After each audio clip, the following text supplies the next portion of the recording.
Hello, Clappercadabra. It is album review week here right now, and Sonnet's birthday was on Monday, and I did not appear in that video. You may have noticed, unless you count Nancy Wren's beautiful appearance at the end. That is because my laptop. I moved back down to Brighton this weekend, and I tried to log into my laptop when we got down here, and it was just like, no, your password's wrong. You can't. No, that's not.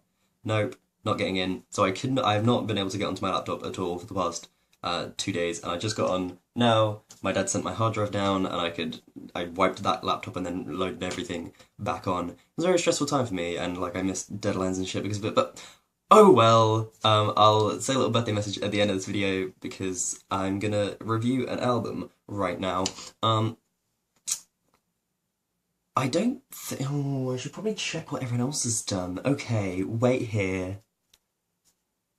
Okay, so Sonnet talked about Watsky, and then Adam talked about Miniature Tigers. That means I can talk about this album without repeating anyone. I chose an album that came out very recently. I think it's out, yeah. But the album is Save Rock and Roll by Fall Out Boy, and it was streaming on SoundCloud for the past week or so, and I've listened to it a whole bunch. I haven't bought it yet because I don't know if I'm gonna do that. But yeah. First of all, the album cover and the album title are really, really bad. Save Rock and Roll is a completely meaningless term, and I think it's kind of relevant in the album because I don't know, the way I've heard it is a bit like it's reflecting on their youthful ideas. And in that context, Save Rock and Roll, it's an album title kind of in the face of that's what they thought they were getting into when they started making music, that they had this like aspirations. And if that is the case, that it's like looking back on like when they were younger and when they were a bit more naive, that's a bad thing to put as the album title. So that's what I take away from it. But whether that's the actual case or whether they just chose a shitty album title, I'm not too sure about. The album cover is also kind of bad. It's a picture of like, I'm not sure what country it's from, but there's like this punk kid and this monk like holding hands or like walking together or something. It's a really, I don't know, it's a nice picture, but it's like, oh wow, did you know that people from different cultures or in different backgrounds can get along? Wow, but you never knew that, but you've never heard that before. That's boring. So the album title and the cover are both very, very boring things that don't really mean anything. I mean, well-intentioned, but boring. But the actual album itself is really cool. They have released The Phoenix and Our Songs Know What You Did in the Dark. And this album was released after a several year hiatus, and no one really knew if they were going to make music again. And then suddenly they just released Our Songs Know What You Did in the Dark, kind of out of the blue, and everyone was like really psyched for it. And it's a good song. It's a really good song, and so is The Phoenix, and so is most of that album. There's a couple of songs that are a bit I don't know about, namely Rat-a-Tat, which features Courtney Love. The bits that are just Fall Out Boy are really good. The Courtney Love bits are a bit, I don't know why they're there. They're a bit odd. There's a couple other things as well. There's one song that sounds exactly like Rolling in the Deep, and you'll know exactly which one it is when you hear it.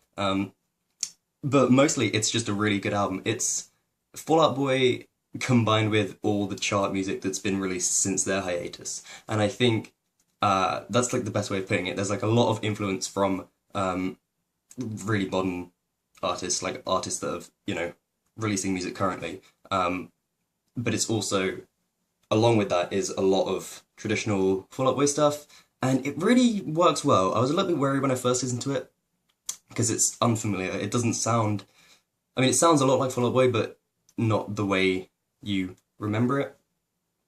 But I've given it a few more listens, and it's really cool. I'm really enjoying it. I don't know when I'm going to listen to it again, because I did listen to it constantly for like 3 days or something, and I've listened to it like 8 times. So it's a good album. It's fun. But yeah, I was very wary going in because the presentation of it is really awful, but the actual thing itself is really cool. So listen to that. It's true. Just go on SoundCloud/Fall Out Boy, I think, and it's all just there. I guess the album will have like bonus tracks in it and stuff probably, but yeah, the core of the album is on SoundCloud. You can just stream it. It's really cool. I think that's a cool move on their part. But yeah, go listen to that. I'm in favour of that album. Good job. Now, blah blah blah. Birthday messages on it.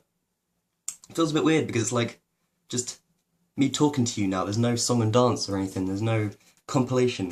But it's on it. I mean, everyone said it, but I owe you so much. I mean, there's several people that I know that I owe most of my current social situation to. All the people I know and everything I'm doing and all my friends, I owe them. You know, there's few key people in that timeline that have like been a massive influence, and you are one of them. And I cannot imagine what I'd be doing now if you hadn't just said, "Hey, collab channel, how about it?" And I said, "Okay." You know, I don't know. I just can't imagine what it would be like. It's on the scale of like someone introducing me to the Vlogbrothers, because that was a massive thing, and then this was also a massive thing, and it's led me in so many places, and I went to California because of it. I would not have gone to VidCon if it wasn't for you, and I would not have met so many people, and I'd not have so many experiences if it wasn't for you.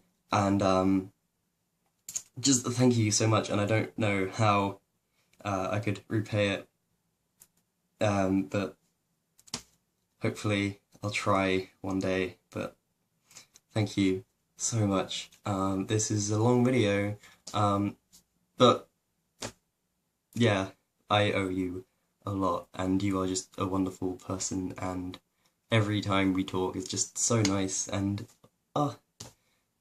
you're great. So thank you for everything. I haven't done this in a while. Look, it's been so long since I've done this, but goodbye. Button.